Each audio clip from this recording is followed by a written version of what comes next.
So now it's time for the main event. Ben Keating, thank you for being here.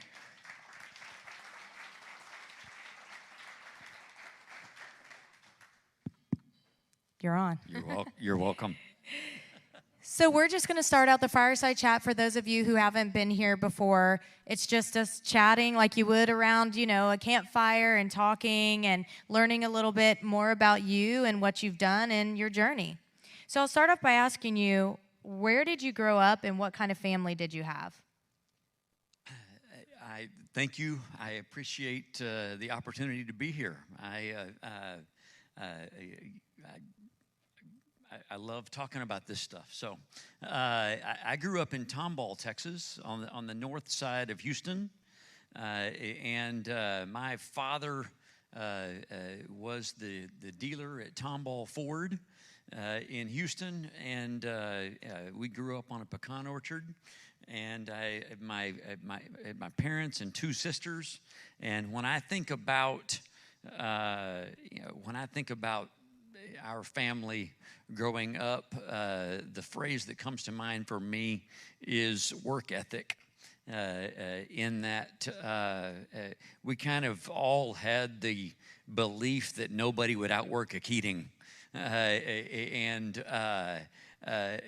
that played a lot throughout our lives. But I worked at the car dealership I started working there when I was 11 and kind of worked my way through there. I knew it was very clearly spoken in my family that even though your dad owns a car dealership, I had to buy my own car. And so I knew that when I started working at 11, I was saving up money so that I could buy the car I wanted to buy when I turned 16. So, it was great, but, you were expected to work hard. I started working for my family when I was like 7. I think that's what it is. They get children labor. They're like, hey, you got to pull your weight in the family. So I know how that is, and I always tell everyone, working for my dad, I learned so much, and if I could work for him, I could work for anybody, because there was no job that I didn't do or wasn't expected to do. If it needed to be done, then I just had to roll up my sleeves and do it. And so do you feel with working in a family business and starting at a young age that really helped build your future work ethic that you still have today, or how did that work for you? Future work ethic, absolutely. But I'll also say that, I went to college, got an engineering degree because I wanted nothing to do with the car business. I was better at solving problems than I was writing papers, and I decided that engineering degree was the way to go.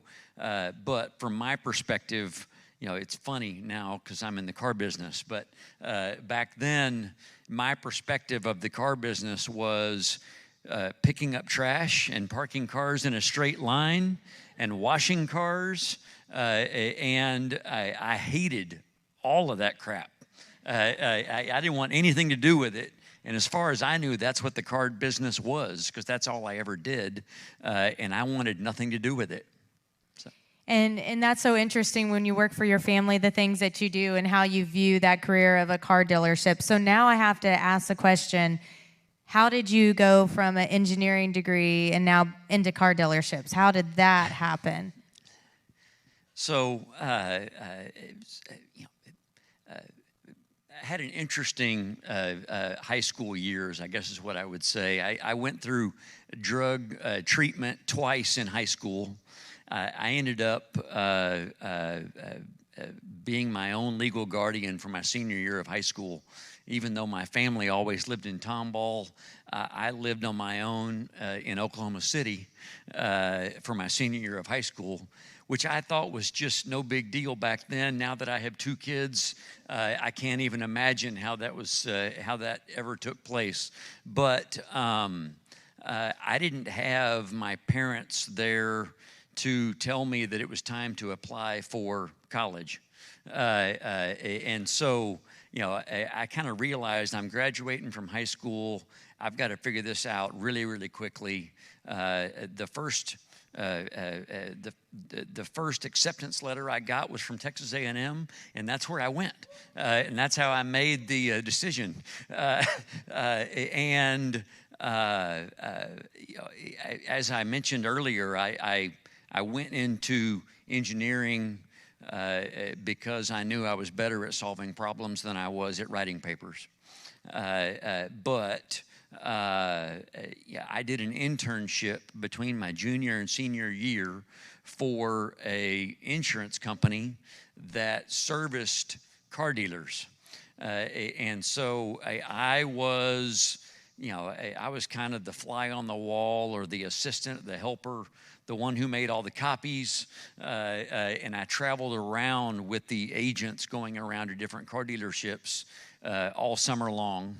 And you know, for those of you who have had, you know, high school kids or college kids, you know, I was completely a naive know-it-all.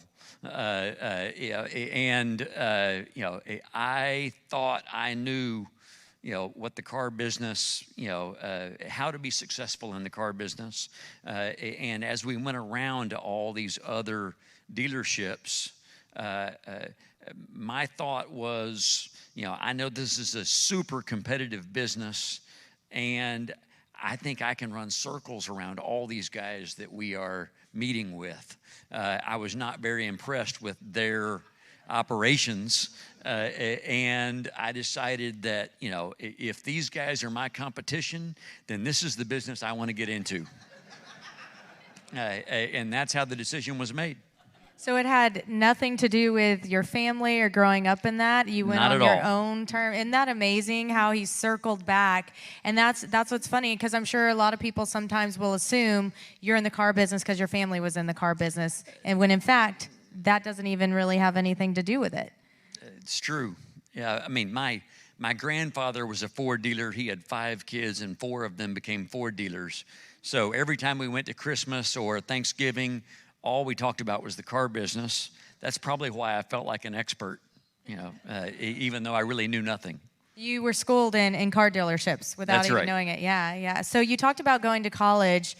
Would you go again? Absolutely. Yeah, absolutely. You know, I was a little bit of a misfit at Texas A&M. I know it's hard to believe now, but I had hair in the middle of my back. I smoked cigarettes, and I did not fit in with the typical Corps of Cadet model student that you saw at Texas A&M. But I absolutely fell in love with it, and I wouldn't have skipped that for the world. It was incredible experiences, incredible knowledge. I got to meet my wife at Texas A&M. It is. I absolutely would not have skipped that for anything. And then, so what would you say up to now has been your biggest accomplishment in your professional life? So I feel like I have to back up a little bit. You know, let's see, a month ago, 4 weeks ago, we celebrated 20 years at Port Lavaca Ford. So I would say, you know, 20 years and 2 months ago, I was unemployed. I had no money, and I was sideways with my dad, and you know, I ended up having an opportunity to buy what was then Port City's Ford, but you know, the Ford dealership in Port Lavaca had gone broke under 2 different operators in the previous 7 years, and nobody wanted to touch it because it seemed like a very difficult proposition, and you know, we had nothing to lose. You know, the old song of, you know, freedom's just another word for nothing left to lose. We had all the freedom in the world, and so we literally kind of bet the farm on going into Port Lavaca Ford, and you know, it's crazy to think about now, but only 3 months later, we bought the Dodge dealership across the street. 18 months later, we bought the Chevrolet Buick GMC dealership next door, and we grew very quickly. And I was working for my father before that. I was unemployed because he had fired me, and but I had hired and trained and developed these incredible relationships with so many people at Tomball Ford that even though I was moving into Port Lavaca, and I was able to, I think I stole, I'll say stole, I think I stole somewhere around 10 people out of my dad's organization. Some of you are here tonight that came along with me for the ride. And today, I bring that up, today we have 28 dealerships all over the state of Texas. We are the largest privately held auto group in the state. And I have, so my number one accomplishment in professional life, I would say, is my relationships. And the reason I say that is that nobody can do it on their own. It is, people are the number one asset of any organization, period. And I've always had a really strongly held belief that I wanted to invest in myself, but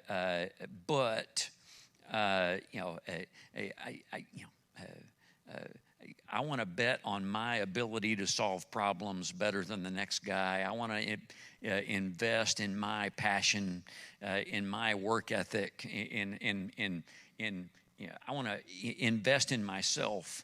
But you can't be arrogant enough to think that it's all about you, and you can't be arrogant enough to think that you can't do it without bringing other people up along with you. And I think that is absolutely the best accomplishment. Has been all the amazing relationships that I've built, through the years with all the people that are running all these businesses. It's not about me; it's about them. And I mean, it's just incredible. We spent a lot of time developing and training and teaching and helping them work through their failure, helping them enjoy their successes and whatever. I feel like I'm creating a bunch of little Ben Keatings, but we have a lot of fun together, and we've enjoyed a lot of success. And their success is my success. So I feel like the relationships that have been created through the professional success would be the number one accomplishment. And that's such a great answer. I have to take a moment to say, wow, you were fired by your dad. You bought a dealership that not only failed once, but multiple times. You took that and you ran with it. And now you're sitting here saying that your success is because of your relationships. To me, I admire that so much, and I have so much respect for that, because you realize that it's the people who help you build that empire and do those things that are so important. But it's also to show all of you that it's so amazing that someone at that point in their life, you kept going. And you're like, I'm going to try something, I'm going to do this. And now to have that success, that's really something to admire. Wow, thank you. those of you who know me know that I can be fairly intense. I'm fairly driven. I'm fairly competitive, and just stopping and quitting is not an option. Hey, well, it's working to your benefit. And so I'm curious if you could give someone advice that was wanting to be successful, what would that look like? What kind of advice would you give to them? I'd say a couple things. I would say control what you can and forget about the rest. I would say,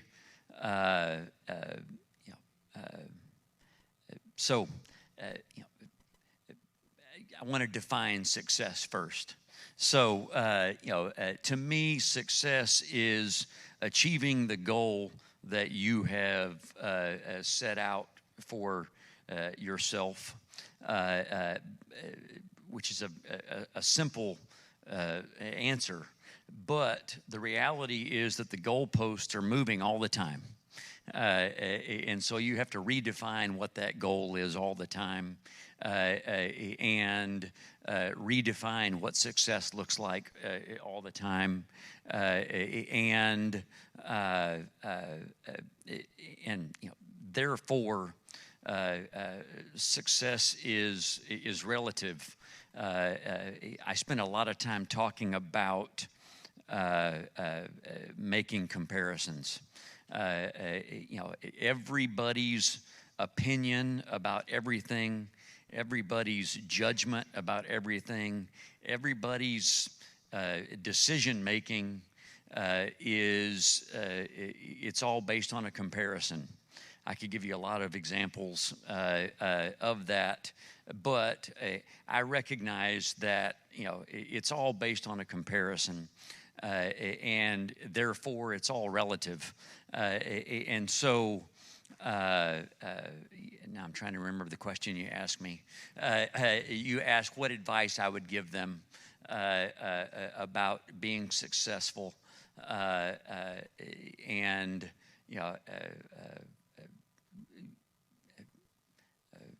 I would say you need to figure out what the comparison is, and I feel like I'm doing a poor job of kind of explaining that whole thing. And that I totally understand what you're saying. I totally get it. Well, I mean, when I was a kid, we went to we did a vacation in Yosemite National Park, and the park ranger told the old joke I've heard. I'm sure most of you have heard of.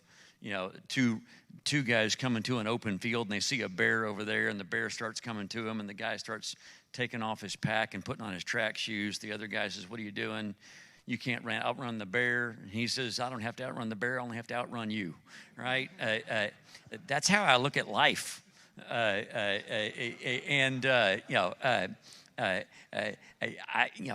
don't have to have the answers to all the problems. I just have to problem solve better than you. Life is a competition, and that is whether it's problem solving, whether it's hiring people, whether it's sales or advertising or all the things that I do. I'm always asking myself, what is the comparison? What is success?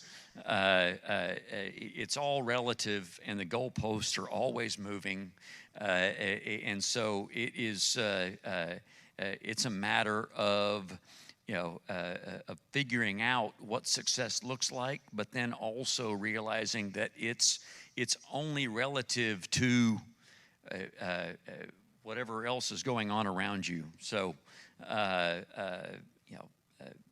my advice would be to try to figure out and focus on what that comparison is, and that can be applied to almost everything.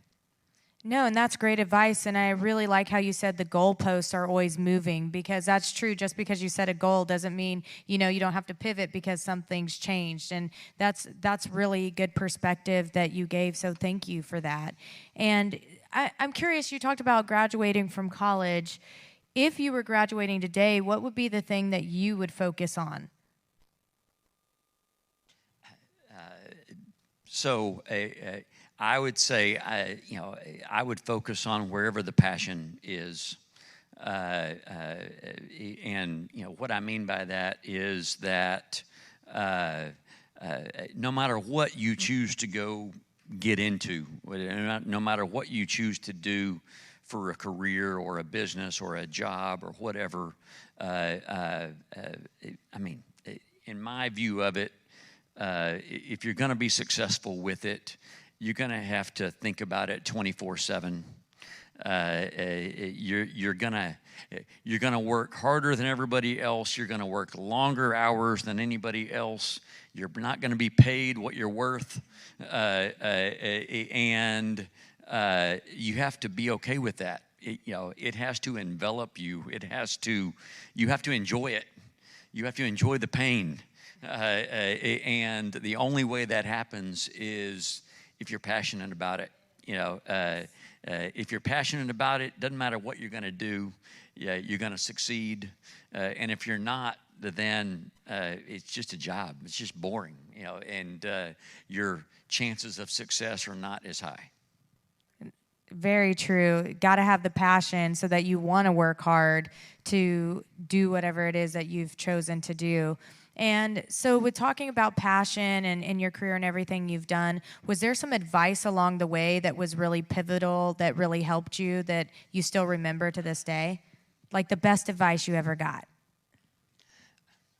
What comes to mind for me is a series of quotes that a lot of the guys that work with me in here have heard a lot of.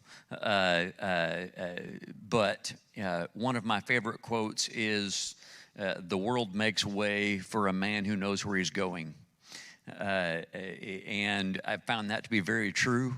And I feel like that pretty well describes my job. My job is to help lead the leaders of our organization. My job is to make sure they know where they're going. And as long as they know where they're going, the world's going to make way for them. And so I feel like that was really, really good advice. I enjoy the quote that is, "If it is to be, it's up to me." That kind of goes along with that work ethic from the family. I'll often kind of murmur that to myself. And as I've already said, everything is based on a comparison. So, that came out of reading a book, a sales book, actually. And I have ended up applying it to everything. And I don't know. I could come up with a lot more if I sat here and thought about it for a while. But I tend to think back on quotes. I love that. I'm big on quotes too. It motivates me when I read them and I carry them along. And I love how you murmur it to yourself, because I think all of us kind of have that self-talk where we're like, we've got this, we can do this, and saying a quote. And so that's what keeps Ben Keating going, is you tell quotes to yourself. Now I know the secret sauce, right? So I think with you talking about all the things you've done, is there anybody innovative that has really stood out to you that you respect and has really affected your life? And what is it about them that you respect and that they're so innovative? So when I think of innovative, to me that means creating creating something that didn't exist before. In my mind, I think of creative solutions that didn't exist before. I think my dad was,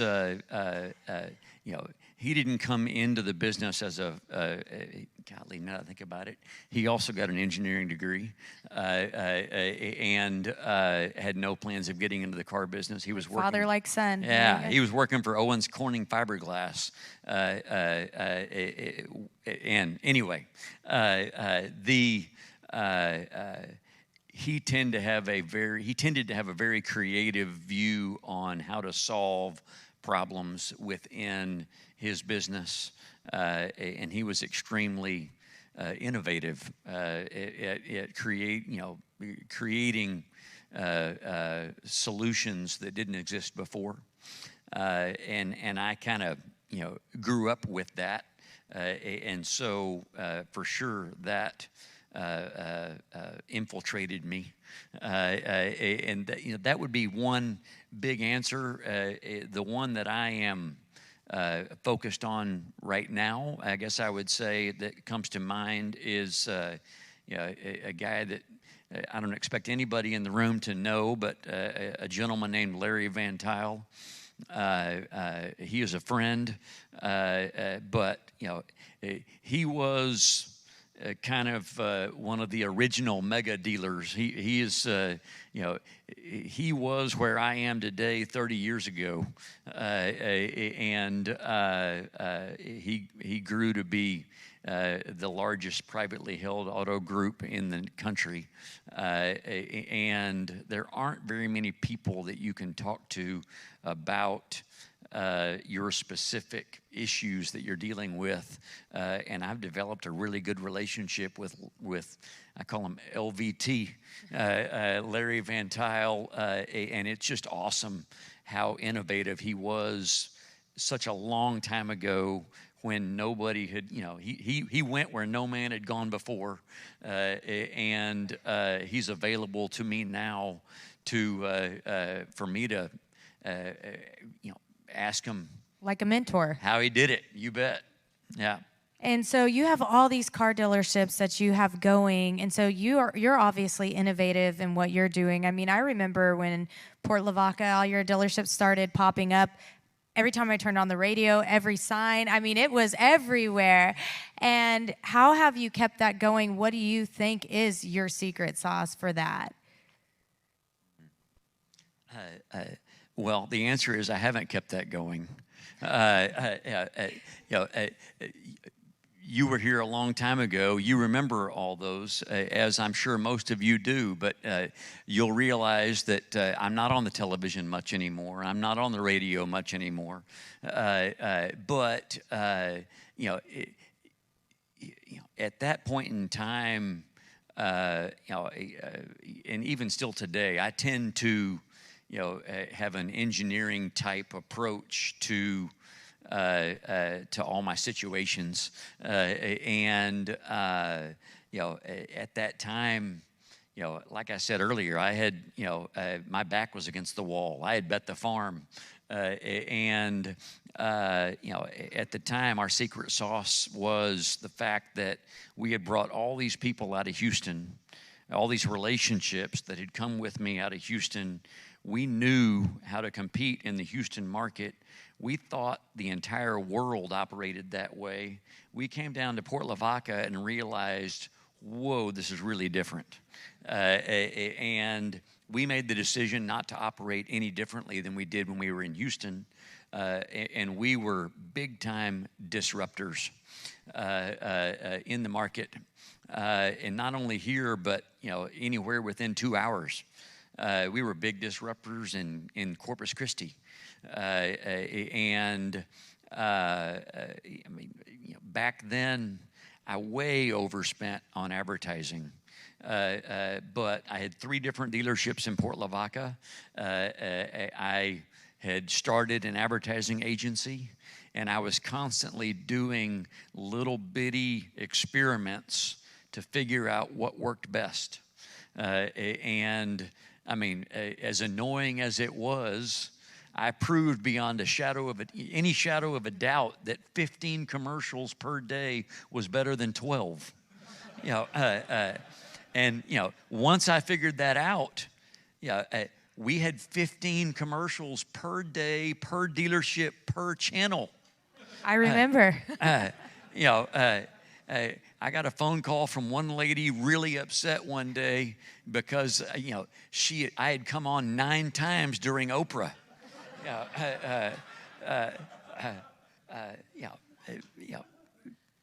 Anyway, it was that early problem solving and kind of that engineering type approach to figuring out what works. How to get people to drive all the way to Port Lavaca to buy a car, turns out people will drive a long way to save a bunch of money. That's very true. And so, do you have any books that you could recommend to everybody that you like or that you feel would be beneficial for them to read? So my family gives me a hard time that I always enjoy boring business books. But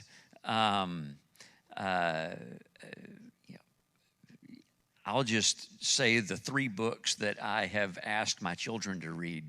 I think that's a pretty good answer. Great answer. I love a little book called The Greatest Miracle in the World by Og Mandino. Which I'm guessing most of you have never heard of. The other 2, I've asked them to read The Road Less Traveled by M. Scott Peck, which I'm assuming most of you have probably heard of.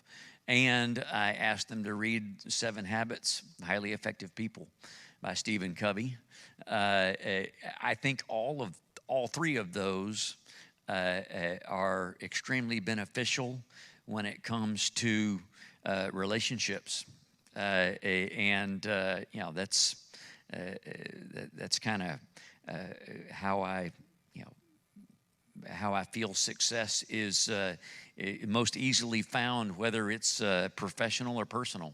Well, and the big takeaway too from this is that I really appreciate how you're talking about relationships in all areas of your life. That's the core really of success, and what's so important, whether it be your professional or your personal life, is those relationships and doing things to create those and also keep them going. So that to me sounds like what you're saying the true secret sauce is. And now we all need to know too about your racing career. How did this start, and how did you get there, and what does it look like? We don't have all night. So those of you who know my wife Kathleen know that I married up in a big way, and she was gracious enough back in 2005, Christmas of 2005. She decided that a really good Christmas present for a car guy was to get me a weekend at the track for Christmas. And I went out and I did it, and I decided that was the funnest thing I'd ever done in my life, and I wanted to do it again.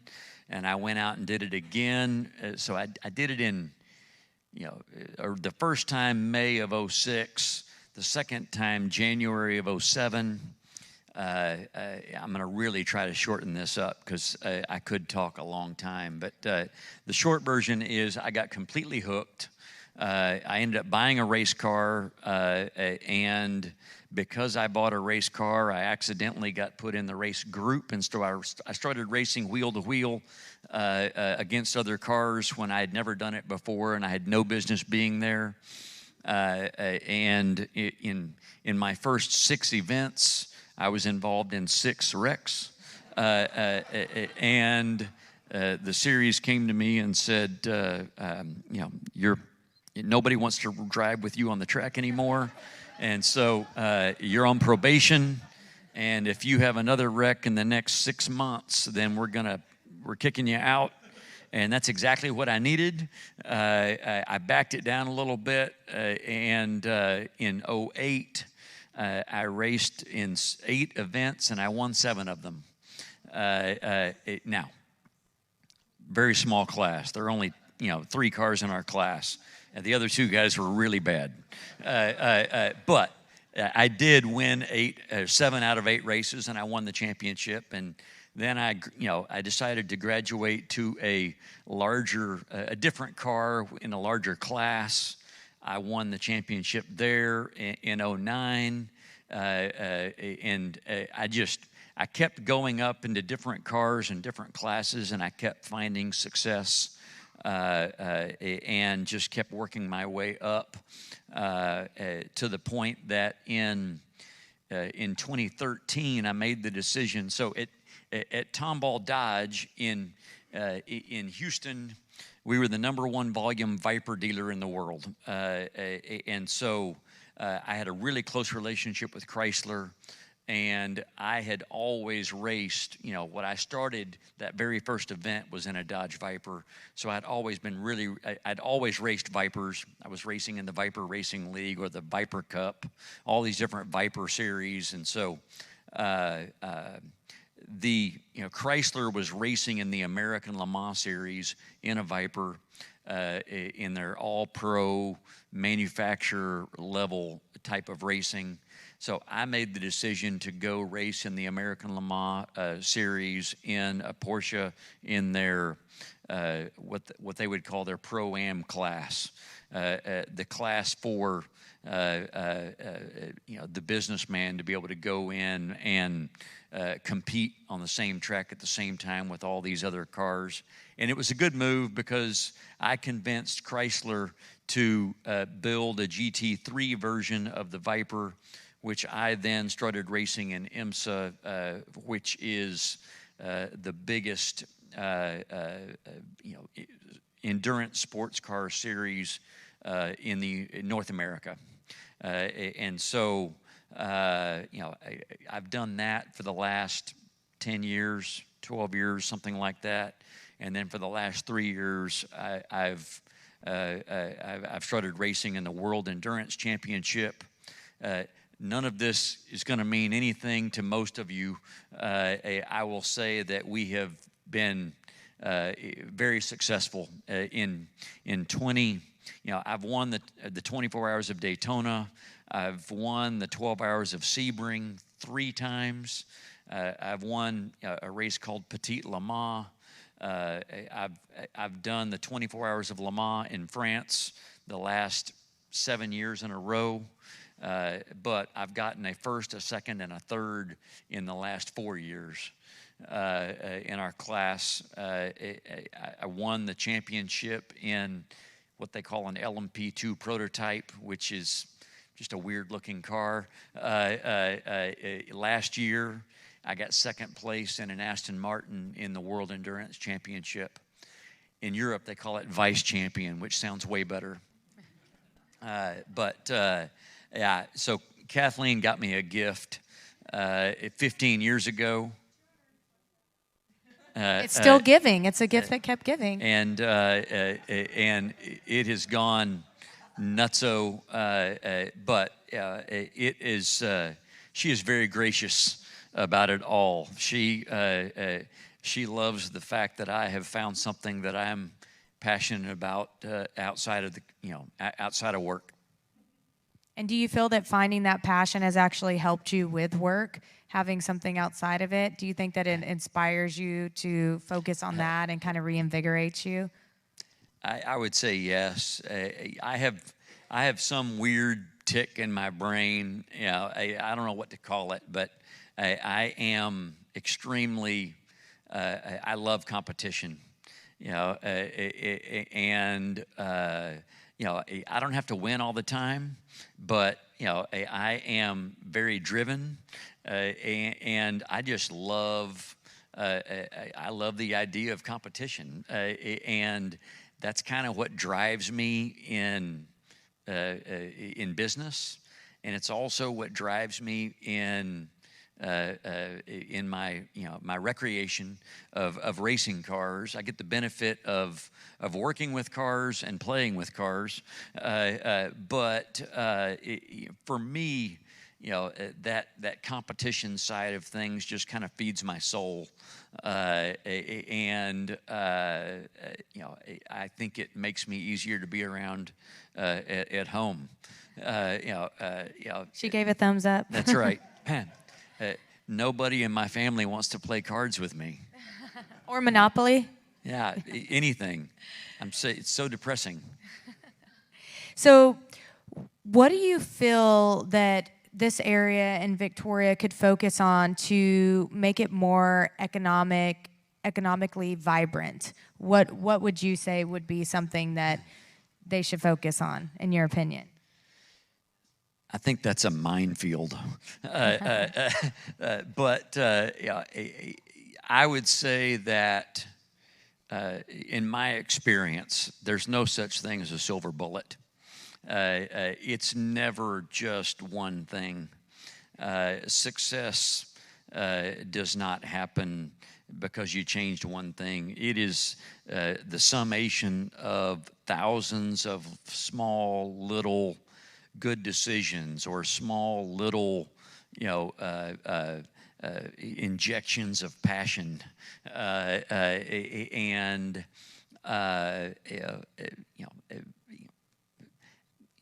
we have all heard lots of different ideas. They're all good. There is no one solution, and I think that it has a snowball effect, and the snowball effect goes either way. They can all those little bitty things have big synergies, to use a buzzword, but you're either having a snowball that's growing in a positive direction, or you have a snowball that's shrinking in a negative direction. And clearly, right now in Victoria, it's extremely positive. We have a ton of growth. We have people pouring their heart and soul into downtown. We have people pouring their heart and soul into, Navarro or around the Loop, or in organizations like Innovative Collective. It is. There are lots of different examples where we are headed in the right direction, and that just grows slowly over time.